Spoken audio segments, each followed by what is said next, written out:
The myth I'm here to dispel today is that money does not make the world go round. Yes, while it's important to have business mastery and financial mastery, it's equally important to have personal mastery, starting with relationship with self, okay? So yes, money doesn't make the world go round, relationships do, okay?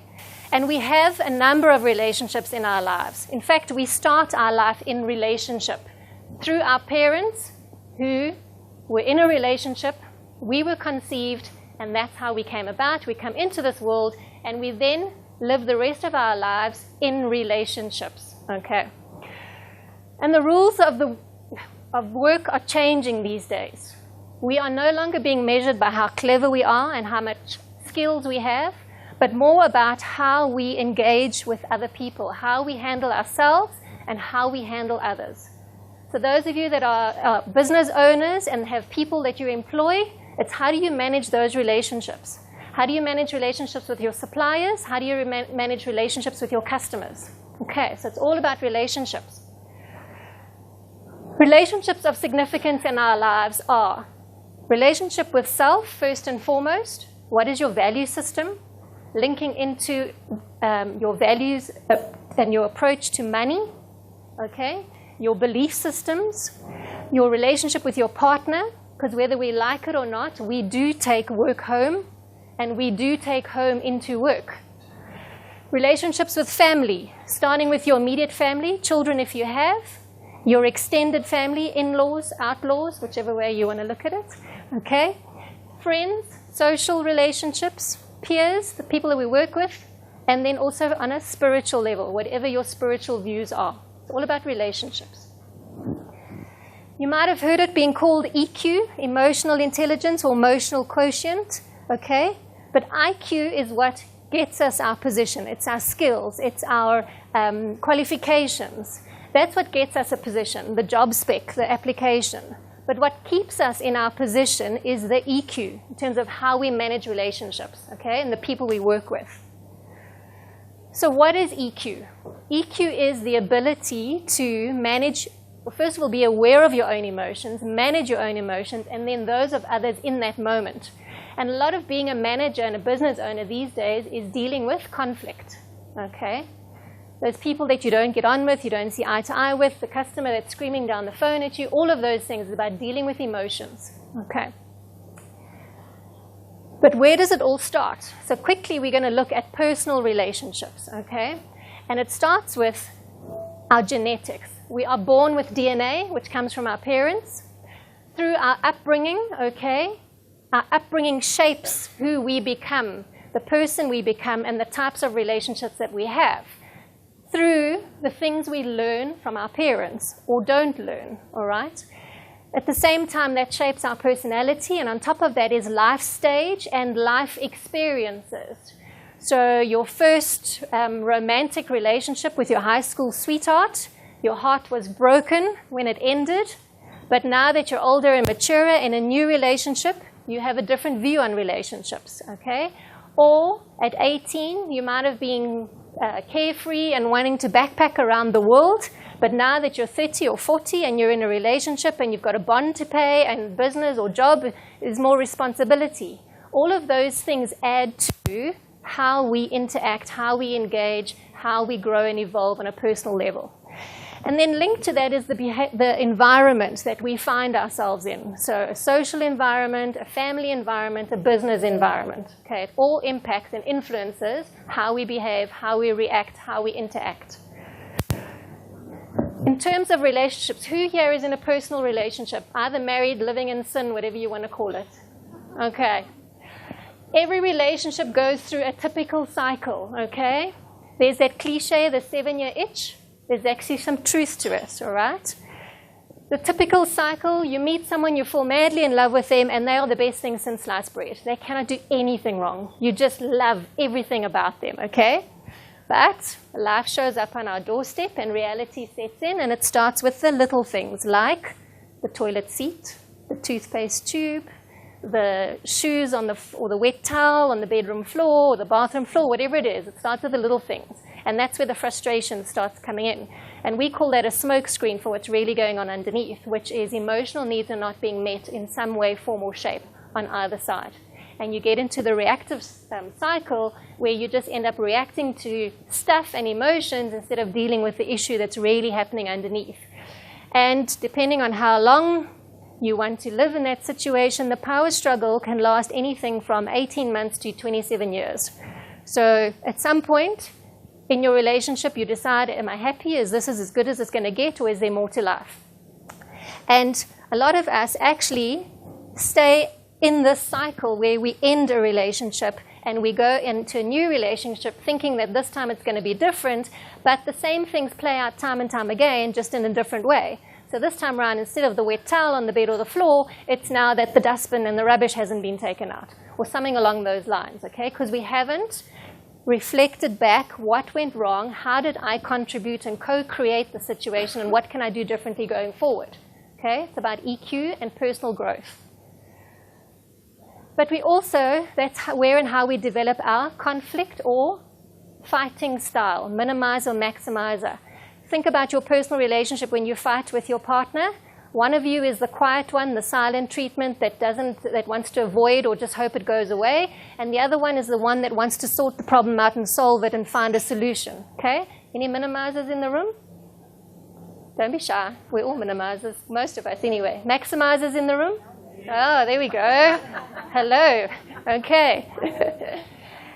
So this will be the pattern and the cycle of your relationship. Every time you get into a fight, one of you will go silent or avoid or not want to deal with the issue, sweep it under the carpet. Okay, the other one, the maximizer, is the one before you go to bed at night. Come on, we have to sort this out. Come on, honey, let's not go to bed fighting cross with each other. Okay, it happens. And we then take this fighting style into the work environment, okay? Because we also identify with those traits in other people. And we fight with colleagues or peers or bosses in a similar fashion, customers and suppliers too. Okay.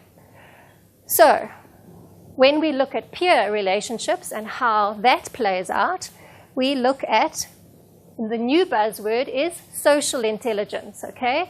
So emotional intelligence is the work that you do within from a self perspective, and social intelligence is how you portray that work outwards to the people that you interact with on a daily basis. So emotional intelligence and now social intelligence. And how easily, well, 90% of problems in relationships is due to the lack of communication. Either what is not being said or what is not being heard. What's not being said because it's being swept under the carpet, or what's not being heard because you're not really listening and hearing what the other person is saying, because there's a difference between listening and hearing. Okay. So the greatest problem with communication is the illusion that it has been accomplished. And we don't only communicate verbally, we also communicate non-verbally. Body language is a key factor. Okay? So what does this tell you? Blocking. Not interested, blocking, don't come near me, stay away, unapproachable, cold, offish, all of those things. Versus body language, open, available, looking to engage. Well, available or available. Okay, so body language as well. And also tone of voice, eyes. Don't ever let your partner see you roll your eyes at them. Okay? Big red flag to a bull. Okay. The words that you use, are they positive? Are they negative? Are they uplifting? Or are they putting someone down? Okay. This plays out in your personal space as well as in the workplace. How do you talk to your employees or your customers or your suppliers? Okay. So I'm going to play a little video clip. Quick tongue-in-cheek. You may have seen it before. If you have, sorry, but it's always a good one to watch. Employee starts his first day on the job. He gets shown around quickly as to how things work by his superior, and then he gets left alone to sort of handle the situation on his own.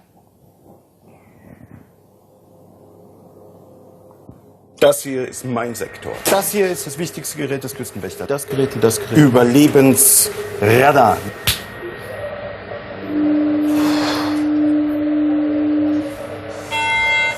Mayday, Mayday. Hello, can you hear us? Can you hear us? Can you...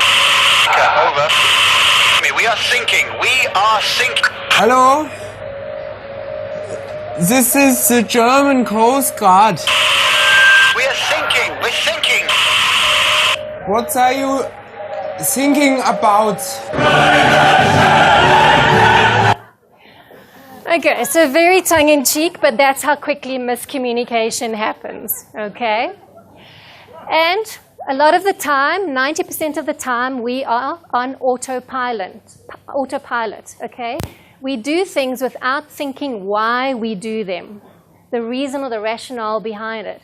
How many of you use the same route to and from work every day? Why? Easy, convenient, avoids the traffic, drop the kids off at school. Any of those excuses or stories we tell ourselves to justify why we use the same route to and from work every day.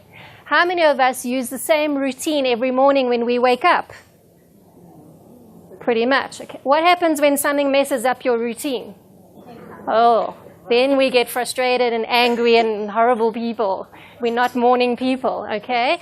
But why? Routine is our comfort zone.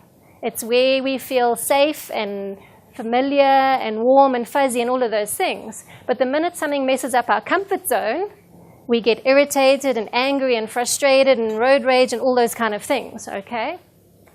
But the beauty about something pushing us out of our comfort zone is that it's pushing us into new ways, new ideas, new things. So conflict is growth trying to happen. It's a positive. Don't see it as a negative. So if you are having conflict with someone in your life, whether it's a personal relationship or a work, business environment, ask yourself, what is going on here? Why am I feeling agitated and anxious and irritated? What is it about me that is being pushed out of my comfort zone here? It's a great way to learn things about yourself, okay? We also are influenced daily by a number of things, so positive and negative interactions. If someone comes along and they're in a bad mood and they give you bad service, how does that leave you feeling?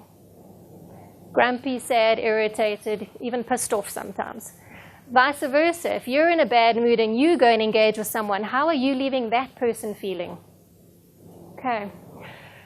Sometimes things are within our control and other times things are out of our control. So for example, we cannot control the weather. When it rains, it rains. But what we can do is have an umbrella handy or a raincoat, okay? But a lot of us spend so much time and energy focusing on the things we can't control instead of the things that we can control, okay? Team and group dynamics. Often we work with a team, whether it's a formal team or department, or whether it's a group that's come together for a specific project. We all have different personalities and different EQ levels, IQ levels, skills, resources, knowledge, all of those things, which affects how we interact, react, and engage with those people. Corporate culture is another big one. How many of you have worked in a company where there was a bad, negative culture and you were unhappy and you hated going to work every day? Okay, it affects you. Vice versa, how many of you have been in a company or a group where the culture was brilliant, it was happy, you actually enjoyed going to work and spending time with the people you worked with? Okay, and if you consider that you spend 8 hours a day for the average person, okay, business owners is probably 18 hours a day in your business. Where do you want to spend your time, in a happy place or an unhappy place? Okay. And emotions. Some of us know how we feel. We're connected to our emotions, but a lot of us are detached from our emotions. We don't show when we are sad or happy or angry. We put on this big facade and we pretend that everything is okay until we're booked into a psychology ward or something like that and we have a nervous breakdown, emotional breakdown. Okay. It's called coping skills. We find different ways of coping and dealing with situations.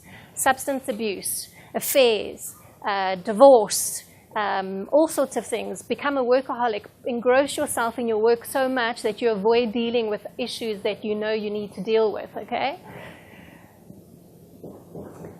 But what we also need to understand is that men and women are wired differently. We think differently because our brains are wired differently. And if you want to go and Google, there's a whole lot of research now that's come out from a neurobiology perspective. Mary Evanstone has just done her PhD on this. And they've actually proven that men think front to back on your left and right hemisphere, and women think across. okay? And the reason being is that, so yes, women take in more information, so women can multitask, okay? And women's brains are 8% smaller than males' brains. However, males' brains shrink quicker the older they get, okay? Irrespective of the size of the brain, it does not affect the intellect capacity, okay? So in this instance, sorry, but size doesn't count. Right. Okay. Why is this important from a work perspective? Because you need to take into account that people think differently. In a big organization, they've done multiple focus groups where they have taken the same problem and split it across female teams and male teams. Both teams approached the exercise differently but came out with the same or similar answer. Okay, so we need to be flexible and accommodate everybody is different and unique, and how we can leverage those strengths instead of seeing it as a weakness or that somebody is not good at something, okay? I don't like to talk about strengths and weaknesses because nobody is weak. It's just a skill that you have not yet mastered. And maybe you don't want to master it, and that's okay. I am not an accountant. I could not be an accountant. I have this rabbit in the car coming on when I see financial stuff, because to me it just completely boring. Sorry, no disrespect to our accountants out there.